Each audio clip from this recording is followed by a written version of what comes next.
Hi ఓస్ welcome to this channel. So చాలామంది students JNTU ECE 22 R23 BTech వాళ్ళకు subjects అని ఇంపార్టెంట్ క్వశ్చన్స్ చెప్పాను. ఇప్పుడు ట్రిపుల్ ఈ దానికి కొంచెం ఎక్స్ప్లెయిన్ చేయమని చెప్పేసి అడుగుతున్నారు. అయితే ఇందులో ఇంపార్టెంట్ క్వశ్చన్స్ ఉంటాయండి.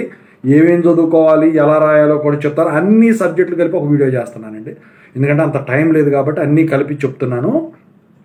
సబ్జెక్ట్స్ పరంగా మీరు సిలబస్ అందుట్లో నేను మ్యాక్సిమం షేర్ చేస్తాను, దాని ప్రకారం చూసుకోండి. ఇక్కడ వచ్చేసరికి ఏంటంటే అండి 3 MBA సబ్జెక్టులు ఉన్నాయి. ఇక ఆ తర్వాత మిగతాయి ఒకటేమో ఈసీ వాళ్ళ సబ్జెక్ట్ ఉంది, మిగతాయి ట్రిపుల్ ఈ కోర్ సబ్జెక్ట్స్ ఉన్నాయన్నమాట.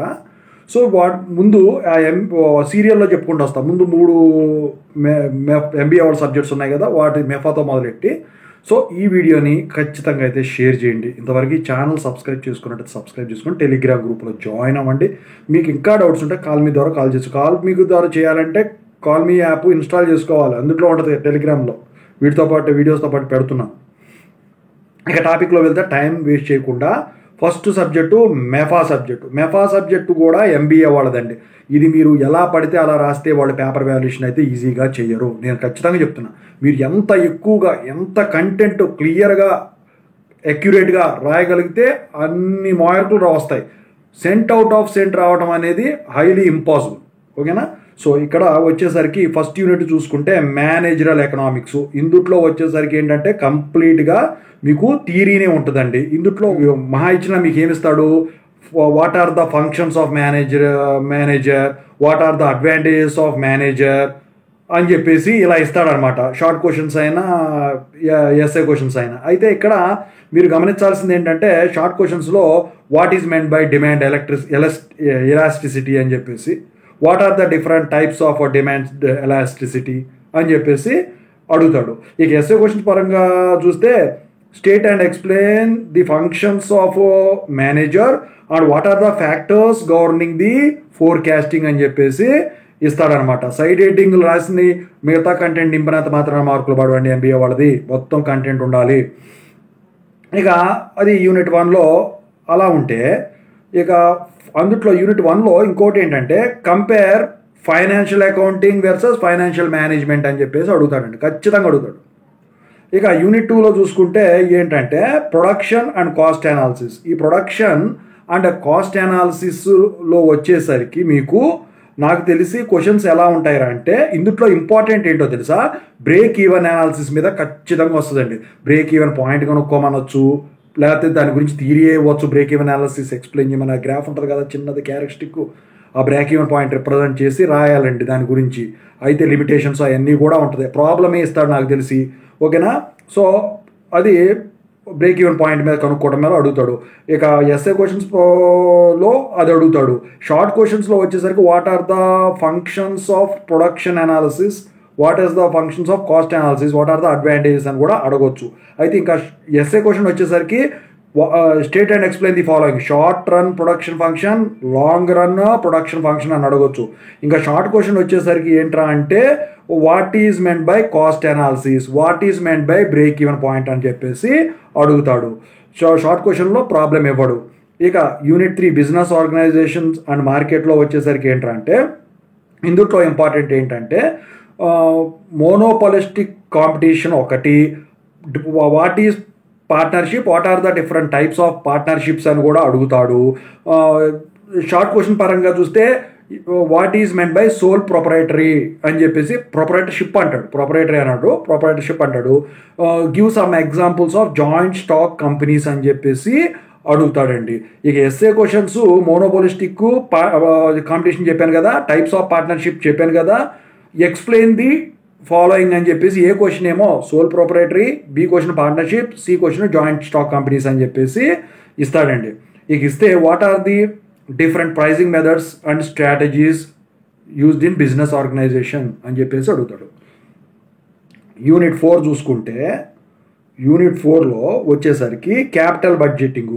సో దీంట్లో ఎలా ఉంటాయి short questions, what is accounting rate of return, define అని కూడా అనొచ్చు దాన్ని, లేకపోతే define net present value NPV, define internal rate run IRR. నాకు తెలిసి ఏఆర్ఆర్ ఐఆర్ఆర్ ఇచ్చేదానికి ఛాన్స్ ఉంటుంది షార్ట్ క్వశ్చన్. ఇక ఎస్ఏ క్వశ్చన్స్ వచ్చేసరికి ఈ మెథడ్స్ మీద ఒక ప్రాబ్లం ఇస్తాడండి, ఇస్తే లేకపోతే state and explain the following అని చెప్పేసి ఏ క్వశ్చన్ ఏమో short term capital, B question ఏమో లాంగ్ టర్మ్ క్యాపిటల్. ఓకేనా, లేకపోతే what is meant by capital budgeting, what are the different types of working capital అని చెప్పేసి అడుగుతాడు. ఇక యూనిట్ 5 వచ్చేసరికి financial accounting and analysis.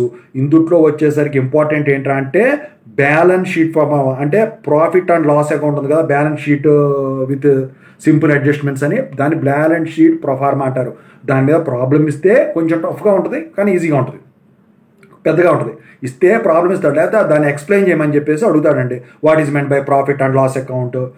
Short question వచ్చేసరికి what is liquid ratio, what is meant by activity ratio, what is meant by capital structure ratio, what is meant by profitability, ఇలా ఇస్తాడండి. లేకపోతే explain the A question liquid ratios, B question activity ratio, C question capital structure ratio, D question profitability. డీకు దాకా వెళ్ళదు, కాకపోతే నాకు తెలిసి balance sheet proforma మీదే ఎక్కువ వీళ్ళు అడుగుతాడు. షార్ట్ క్వశ్చన్లో ఇంకొక ఇంపార్టెంట్ క్వశ్చన్ ఏంటంటే అంటే what is meant by double entry bookkeeping. ఇది మెఫా సబ్జెక్ట్ అండి. సో దీని తర్వాత వచ్చేసరికి ఇంకొక ఎంబీఏ సబ్జెక్ట్ ఒకటి ఉంది కదా, ఆర్గనైజేషనల్ బిహేవియర్. సో ఇందులో యూనిట్ 1లో ఇంపార్టెంట్ క్వశ్చన్స్ ఏంటి, ఇంట్రడక్షన్ టు ఆర్గనైజేషన్ బిహేవియర్లో షార్ట్ క్వశ్చన్ ఏముంటుంది, what is meant by personality. ఓకేనా, లేకపోతే what is meant by individual behaviour అని చెప్పిస్తుంది. ఎస్ఏ క్వశ్చన్ వచ్చేసరికి ఏంటంటే state and explain the following అని, A question individual behaviour, B attitude, C personality అని చెప్పేసి ఇస్తాడు. లేకపోతే state and explain the organizing process అని చెప్పేసి అడుగుతాడు. యూనిట్ 2లో చూస్తే మోటివేషన్ అండ్ రీటింగ్లో షార్ట్ క్వశ్చన్ ఎలా ఉంటుందిరా అంటే what are the different theories of motivation అని చెప్పేసి అడుగుతాడు. లేకపోతే what are the needs of Maslow's hierarchy. ఇంతే. ఇదైన తర్వాత ఎస్ఏ క్వశ్చన్ వచ్చేసరికి ఖచ్చితంగా మాస్లోస్ మోటివేషన్ థియరీ మీద XY థియరీ ఉంటుంది కదా, దాని మీద ఖచ్చితంగా అయితే క్వశ్చన్ అడుగుతాడండి. ఓకేనా, ఇక తర్వాత యూనిట్ 3లో వచ్చేసరికి ఆర్గనైజేషన్ కల్చర్. ఇందులో షార్ట్ క్వశ్చన్ ఎలా ఉంటుందంటే what is meant by leadership or define leadership అని చెప్పేసి అడుగుతాడు. లేకపోతే what is meant by managerial grid అని అడగొచ్చు. లేకపోతే వాట్ ఈజ్ మెంట్ బై లేకపోతే write the qualities of good leader అని చెప్పేసి అడుగుతుంది. ఎస్ఏ క్వశ్చన్ చూస్తే compare transactional leadership with transformational leadership అని చెప్పేసి అడగచ్చు. లేకపోతే what is meant by leadership, explain different types of leadership అని చెప్పేసి అడుగుతాడు. సో ఇక యూనిట్ 4 వచ్చేసరికి గ్రూప్ డైనమిక్స్. ఇందులో షార్ట్ క్వశ్చన్స్ ఎలా ఉంటాయంటే what is meant by group development. Okay, లేకపోతే how do you make decision by group forming అని చెప్పేసి అడుగుతాడు. ఇక ఎస్ఏ క్వశ్చన్స్ పరంగా వస్తే define the process of conflicts in the organization, that is solving the conflicts in the organization అని చెప్పేసి అడుగుతాడు. లేదా what are the different types of groups in an organization అని చెప్పేసి అడుగుతాడు. How do you resolve the conflicts అని చెప్పేసి అడుగుతాడు. ఇక యూనిట్ 5 చూసుకుంటే ఇందులో ఆర్గనైజేషనల్ చేంజ్ అండ్ డెవలప్మెంట్. ఇందులో షార్ట్ క్వశ్చన్ ఏముంటుందంటే what is meant by organisation culture, define change management, define work stress management అని చెప్పేసి అడుగుతాడు. ఎస్ఏ క్వశ్చన్స్ పరంగా చూస్తే state and explain the following అని చెప్పేసి ఏ క్వశ్చన్ వచ్చేసరికి ఏంటంటే చేంజ్ మేనేజ్మెంట్, బి క్వశ్చన్ వచ్చేసరికి work stress management, C question వచ్చేసరికి ఆర్గనైజేషనల్ మేనేజ్మెంట్ ఇస్తాడు. ఇది ఆర్గనైజేషనల్ బిహేవియర్. ఇక తర్వాత సబ్జెక్ట్ వచ్చేసరికి బిజినెస్ ఎన్విరాన్మెంట్. సో ఇందులో ఫస్ట్ క్వశ్చన్ ఎలా ఉంటుంది, ఓవర్ వ్యూ ఆఫ్ బిజినెస్ ఎన్విరాన్మెంట్లో షార్ట్ క్వశ్చన్ ఏంటి, define micro business, define macro business అని చెప్పేసి అడుగుతాడు. State some advantages of environmental analysis అని చెప్పేసి అడుగుతాడు. ఓకేనా, state some functions of business అని చెప్పేసి అడుగుతాడు. ఎస్ఏ క్వశ్చన్స్ వచ్చేసరికి what are the types of internal and external industries అని చెప్పేసి అడుగుతాడు. లేకపోతే state some advantages along with limitations of environment analysis and what is environment analysis. ఈ యూనిట్ 2లో చూసుకుంటే ఫిజికల్ అండ్ మానిటరీ పాలసీలో షార్ట్ క్వశ్చన్ ఎలా ఉంటుందంటే what are the objectives of monetary and credit policy, రెండిట్లో ఏదైనా అడగచ్చు. Give some recent trends in the RBI అని చెప్పేసి అడుగుతాడు. ఇక ఎస్ఏ క్వశ్చన్స్ పరంగా చూస్తే what is meant by public revenues, public expenditure, define and explain. So లేకపోతే what is meant by budget monetary policy, explain with giving examples అని చెప్పేసి అడుగుతాడు. ఇక యూనిట్ 3 చూసుకున్నట్టయితే India's trade policy. So India's trade పాలసీలో వచ్చేసరికి షార్ట్ క్వశ్చన్స్ ఎలా ఉంటాయి. So what is meant by bilateral trade agreement, what is meant by multilateral trade agreement అని చెప్పేసి అడుగుతాడు. లేకపోతే what is meant by balance of payments అని చెప్పేసి అడుగుతాడు. సో ఎస్ఏ క్వశ్చన్స్ పరంగా చూసుకుంటే compare bilateral trade agreements versus multilateral trade agreements with examples. లేకపోతే what is meant by define the following EXIM policy and role of EXIM bank అని చెప్పేసి అడుగుతాడు అనమాట. ఓకేనా. ఇక యూనిట్ 4 చూసుకుంటే WTO అంటే వరల్డ్ ట్రేడ్ ఆర్గనైజేషన్. ఇందులో షార్ట్ క్వశ్చన్ వచ్చేసరికి what are the functions of WTO. లేకపోతే what is meant by TRIPS, what is meant by TRIPS. ఇక ఎస్ఏ క్వశ్చన్స్ పరంగా వస్తే ఎక్స్ప్లెయిన్ ది ఫాలోయింగ్ అని చెప్పేసి A question dumping measures, B question anti dumping measures. లేకపోతే how do resolve dispute settlement in the organization అని చెప్పేసి అడుగుతాడు. Unit 5 చూసుకుంటే money markets and capital markets. So ఇందులో షార్ట్ క్వశ్చన్స్ ఎలా ఉంటాయి.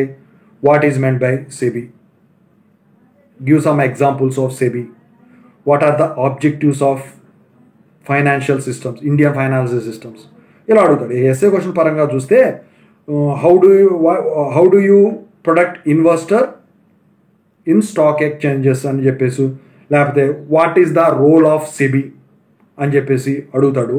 లేకపోతే what is the significance and what are the advantages of money marketing and capital marketing. So ఇది MBA subjects సంబంధించిన సిలబస్ ఇంపార్టెంట్ ఇవి.